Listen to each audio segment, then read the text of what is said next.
Hello and welcome to the show. Before we begin, the usual apologies because today is an out and about episode. So expect to hear some interruptions, noise in the background, and yes, today is one of those days where I'm recording next to a bunch of chickens. So if you hear any clucking in the background, that's where it's coming from. So let's see. Okay, today, listener shout outs. I'd like to shout out two people in particular. By the way, if you've reached out to me on LinkedIn or on WhatsApp and I haven't shouted you out, it's just that the podcast seems to be picking up in popularity these days. So I've been getting a number of people reaching out to me, and so we have a nice conversation. And I mean to shout you out, but sometimes I forget because I don't have a production assistant. So I just I just wake up every day, look at the list of questions that we have to record, that I have to respond to, and then I shout out people and conversations that I remember.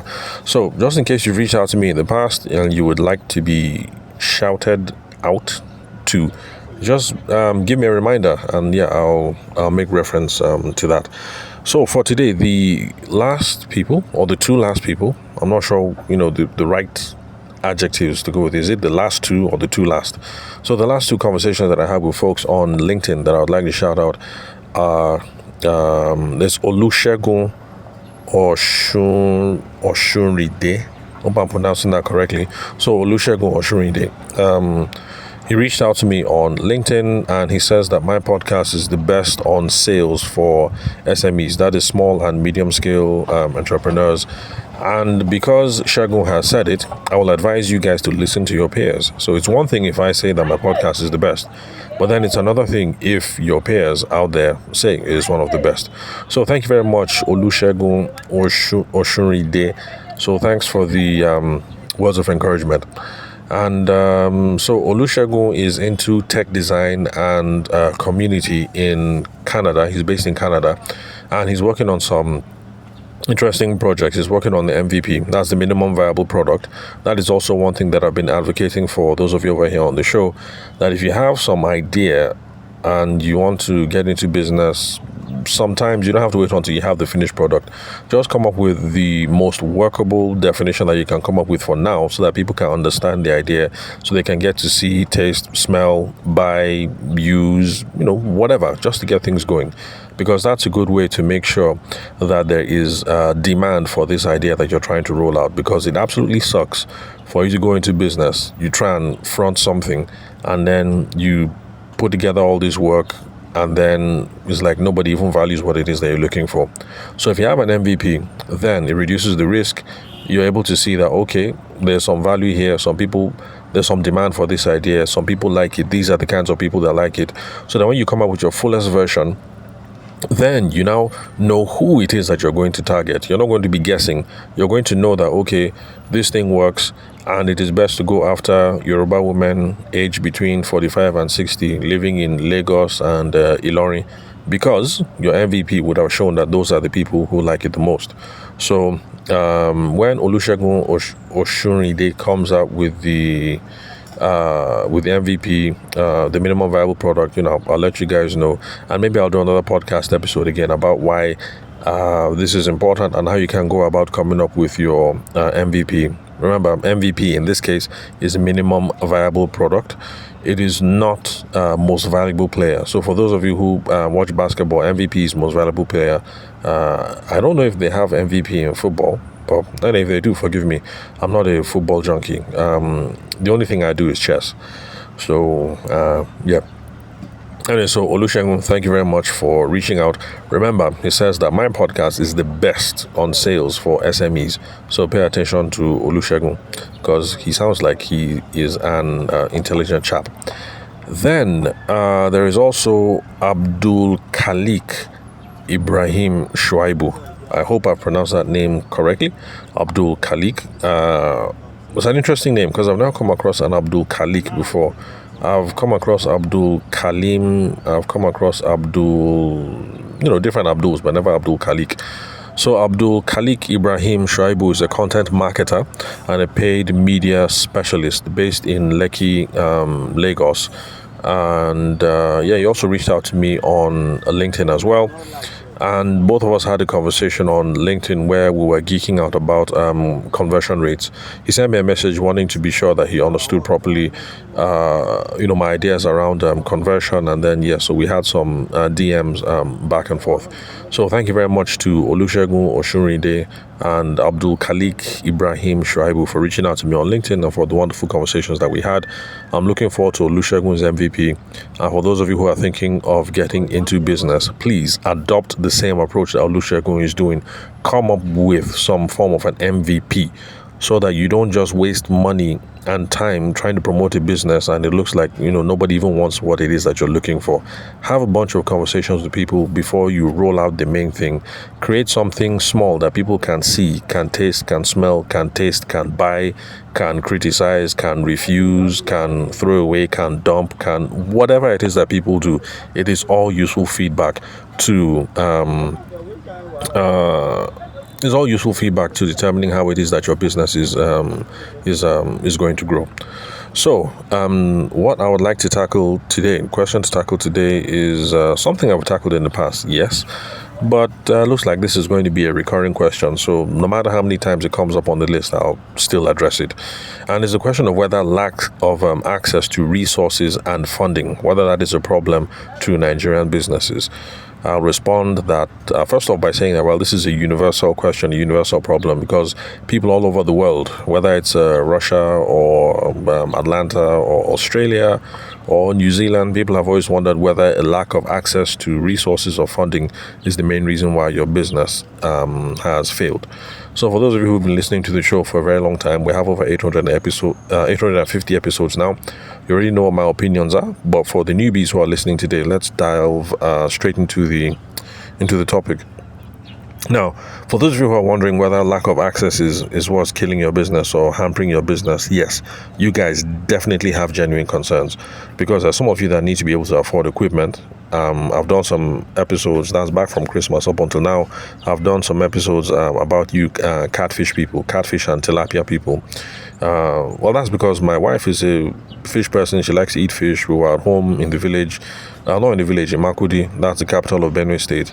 My mom's a fish person. My in-laws were there with us. They're fish people. My children are fish people. So I'm alone, a meat eater, surrounded by an island of fish people. And it just got me curious about that sort of business. So yeah, you fish people, you guys have to afford equipment. You need to buy seedlings. You need to buy, not seedlings. When you buy baby fish, I'm not sure what they're called. Is it seedlings or guppies or something?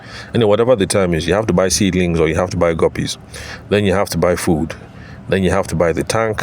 You have to pay for Meirua to come and be dumping water every day for the fish, to keep them fresh. Let's see, what else?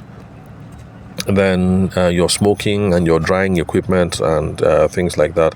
So you have to afford equipment. You need to pay for employees, because you're not going to cut all that fish by yourself. So you have to hire some mama somewhere or some young boy somewhere to help you kill the fish, cut it, clean it, spice it, dry it, and then all that.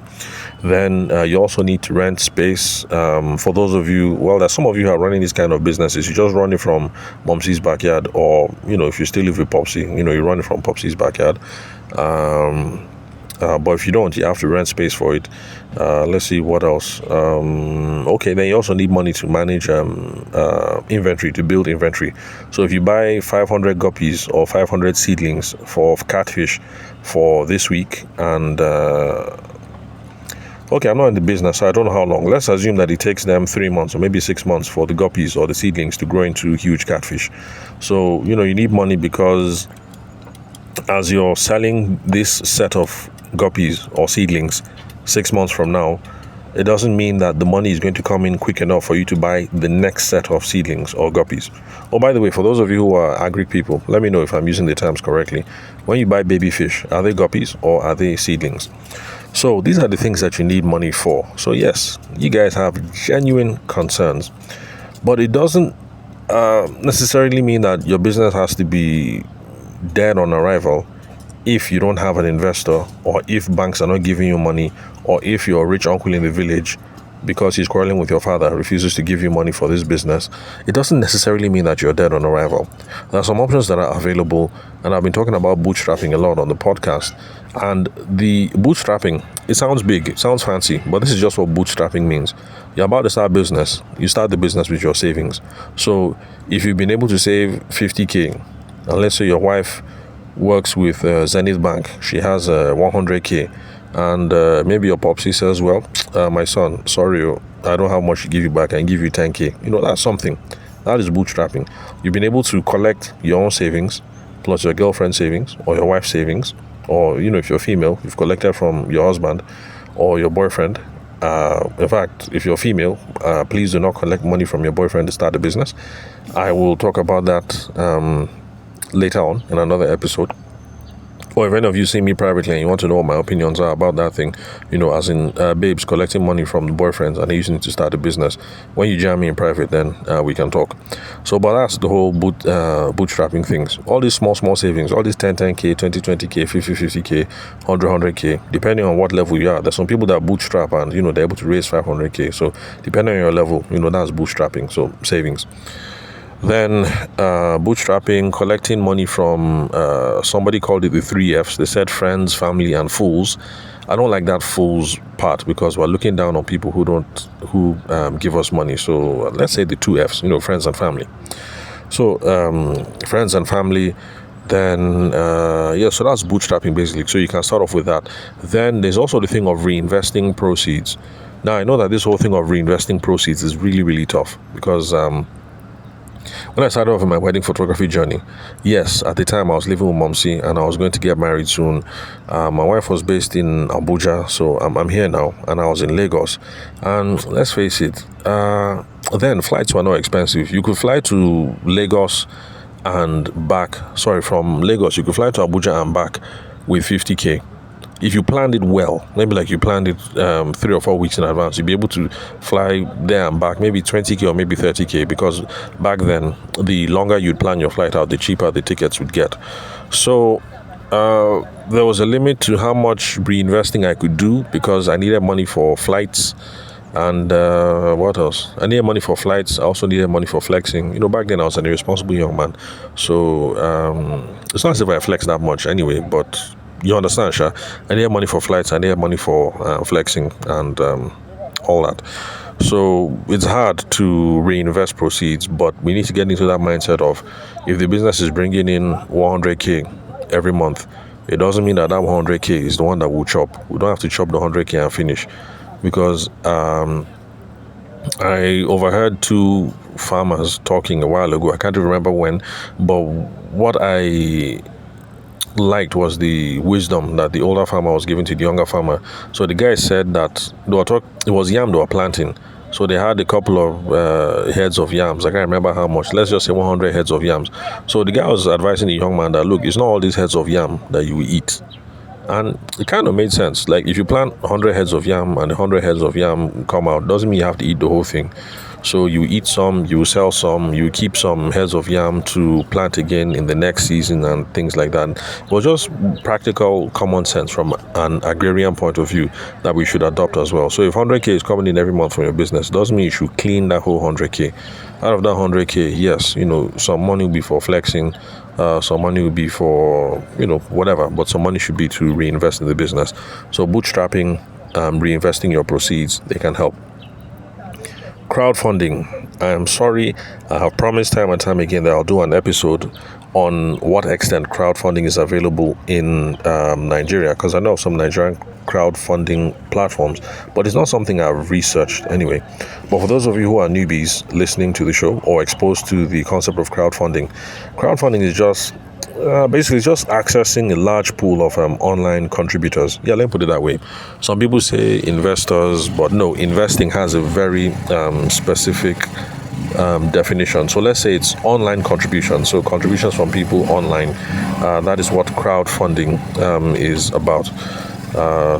Those were the interruptions I was talking about. So Major just came out, was revving by my window. I don't know why some people behave like this. You can see that I'm on the phone here. You just be revving your Okada in front of my car. What was I? Crowdfunding, yes. Basically, that's just lots of people are online. Some of them are willing to contribute to initiatives or business, let's say, business opportunities that they think are worthwhile. So that's what crowdfunding is about. Then there's also angel investors. These are just individuals who like to put money in early stage businesses, usually businesses that have high potential. So yes, there are angel investor communities and things like that, but let's say you come from, let's say Umuahia. So I'm assuming Umuahia is in Anambra State. So let's say you come from Umuahia and maybe you have an uncle that made it big because he used to import and export electrical equipment or something like that. And so he's like the Odogu, he's like the rich one in the family. And in your particular village, there are maybe 5 or 6 of those individuals, and maybe another 2 or 3 big aunties in the community that really have money. Those that can be a source of angel investing if they have been known to take interest in some young men or some young women in the community. Like, okay, this business you're doing seems worthwhile, let me bless you, let me help you with this amount, stuff like that. Those are people to talk to. So before you get to formal angel investor networks and things like that, all these sorts of informal angel networks exist. Let me just leave it at that. So it doesn't have to be something excessively formal. Just anybody, any individual, looks like this person is paid up and it looks like they have an interest in early stage people. They drop money every now and then. Sometimes they're doing it just because of love of Jesus. They want to help people. Sometimes they're doing it because they think, this thing has high potential. There might be high reward. So let me put something down. So that's also an option that's available that we can look at for those of you who are worried about access to resources and funding. Then, one thing that I want to point out here, because a lot of you guys are not aware of it, and in fact, the first time that I came across it as a teenager, I was shocked. I didn't know that things like this could happen at all in business, not to talk of happening in Nigeria, and that is called invoice factoring. Now, this is what invoice factoring is. Invoice factoring is when you have receivables. Receivables basically just means you've done the job, somebody is owing you money. So if you're a carpenter, let me go back to the crayfish thing. So your guppies, you had 500 seedlings or 500 guppies. They have now matured. And let's say one woman in the neighborhood for a restaurant bought 250 heads of catfish from you. You supplied the 250 heads of catfish. You supplied it on January 1st. Now it is January 6th. So the woman has not paid you yet. Or maybe the woman has paid you part. Maybe let's say she was supposed to pay you 500K. She has only given you 100K. That outstanding 400K, that is what is known as receivables. You have done the job, you have delivered something, somebody is owing you. Those are receivables. So there is an industry of people called factors who, what they do is they go around and they buy receivables. They say, a young man, is somebody owing you money? Okay, no problem. How much is she owing you? She is owing you 400K. Okay, no problem. So what they do is they buy this your gbese, they buy this your debt. And they say, here, this is what I will do. The woman is owing you 400K, but I will be responsible for collecting the 400K from this woman. But in return, what I'm going to give you is 250K. Maybe you guys will haggle back and forth, maybe agree on 300K. And so for you take the 300K from the guy or the girl and you go. And, you're cool. The person now takes the risk of collecting the whole money from the madam in full. If the person is successful, then his profit is that 100K. Now, I was shocked as a teenager to learn about this because I didn't know that there are people who will go around looking for people's gbese to buy, people's debt to buy. And the way that they make money off of that debt is, if somebody is owing you 2.5 and you're really, really desperate and you meet a factor, the factor can say, okay, you know what, I'll give you 1.5 cash.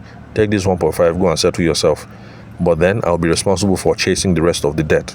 The person's profit will now be that 1M on top of the whole money. So the business exists, and I was surprised to find out that not only does it exist in Nigeria.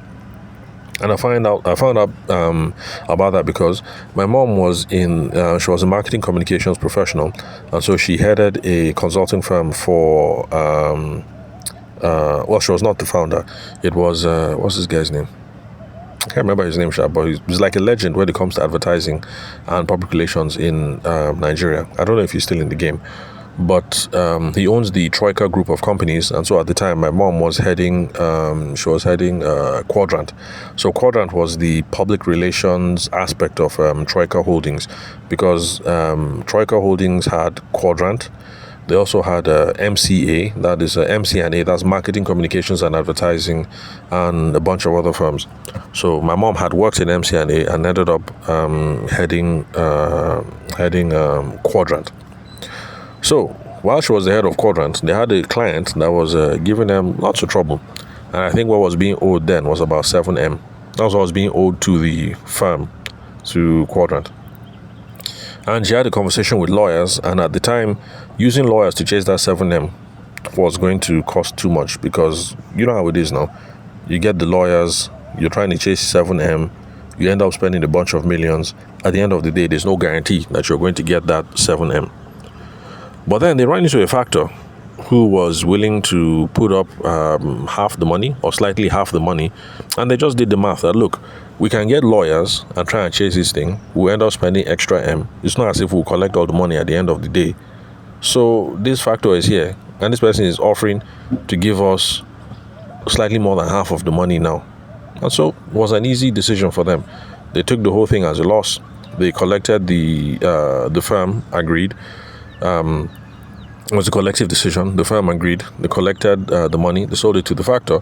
Now, if the factor was able to collect the whole amount, let's say the factor dropped 3.5. So if the factor dropped 3.5M and was able to collect all the money at the end of the day, then his own profit will be that 3.5M.